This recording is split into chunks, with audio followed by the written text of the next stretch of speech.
সালামু আলাইকুম। ঘরোয়া উপকরণে খুব সহজেই গরুর মাংসের এই কালাবোনাটি বানিয়ে নিতে পারেন, যা ভাত, পোলাও, রুটি কিংবা পরোটার সাথে মেহমানদেরকে আপনারা সার্ভ করতে পারেন। তো বানানোর জন্য প্রথমে হাড় সহ, চর্বি সহ কিছু গরুর মাংস নিয়ে নেবেন।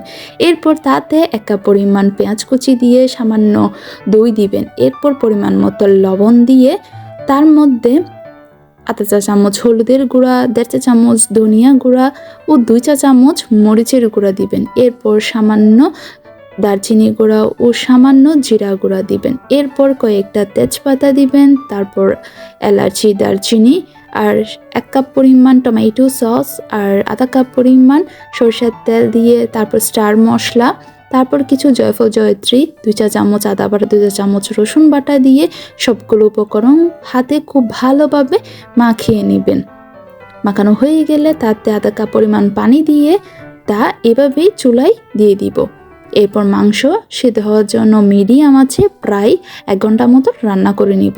মাংস সেদ্ধ হয়ে 70% এভাবে হয়ে গেলে সেদ্ধ আর পানিটা ঠিক এ পর্যায়ে চলে আসলে নামিয়ে নিব। এরপর একটি কড়াইতে 1 কাপ পরিমাণ সরষের তেল দিয়ে তাতে আধা কাপ পরিমাণ পেঁয়াজ কুচি দিয়ে বেরেস্তার মতো করে হালকা ভেজে নেবেন। ভাজা হয়ে গেলে তাতে কয়েক কোয়া রসুন দিয়ে তা হালকাভাবে ভেজে নেবেন। ভাজা হয়ে গেলে তাতে রান্না করা গরুর মাংসগুলো দিয়ে দিবেন। খুব নেড়ে ছেড়ে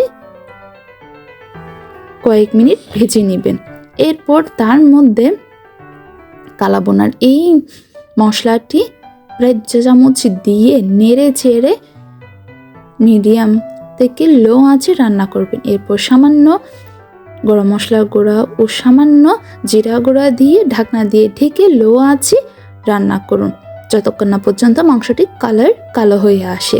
ঠিক মাংসটির কালার এই পর্যায়ে কালো হয়ে গেলে তা নামিয়ে আপনারা পরিবেশন করুন।